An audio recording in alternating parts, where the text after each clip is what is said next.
Даниэль Жаналинов заявил, что с нового года налоговые органы начнут контролировать мобильные переводы госслужащих и работников квазигоссектора. С 2024 года в этот список войдут индивидуальные предприниматели, а с 2025 – все казахстанцы.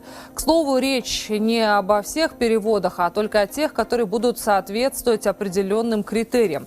Информация в КГД поступит, если количество переводов в месяц превысит 100, и только в том случае, если они будут повторяться 3 месяца подряд.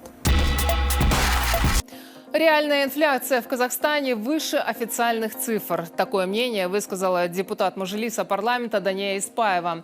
В кулуарах она отметила, что продовольственные товары подорожали очень ощутимо. Мажилисвумен подчеркнула, что сама покупает продукты и одежду, поэтому в курсе реальных цен. По-моему, то, что официальная информация 20%, это неверно. Думаю, что уже выше этого показателя. Каждый месяц на продукты я трачу примерно 150 тысяч тенге. С 1 января всеобщее декларирование доходов и расходов коснется большего числа казахстанцев. С нового года обязательную регистрацию должны произвести работники госучреждений и квазигосударственных предприятий. Другими словами, коснется это работников сферы образования, культуры, спорта, медицины, а также их супругов. В государственных учреждениях, а также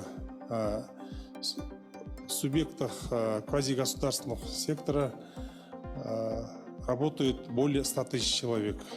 То есть по городу Алматы все эти работники с 1 января обязаны предоставлять декларацию. В декларации необходимо отразить доходы и расходы. В категорию необходимо включить даже платежи по кредитам. Вносить сведения о жилье на территории страны не нужно, а вот за ее пределами обязательно. Также подлежат декларированию долевое участие в строительстве, ценные бумаги, наличные, в случае, если их размер превышает 10 тысяч МРП. Это чуть больше 30 миллионов. Кроме того, установлены сроки подачи декларации в случае несоблюдения, предупреждения, а в последующем штраф. На бумажном носителе до 15 июля, а в электронном виде до 15 сентября. Декларацию можно представить через портал электронного правительства, через кабинет налогоплательщика, а также через приложение Комитета госдоходов «Е-салық Азамат».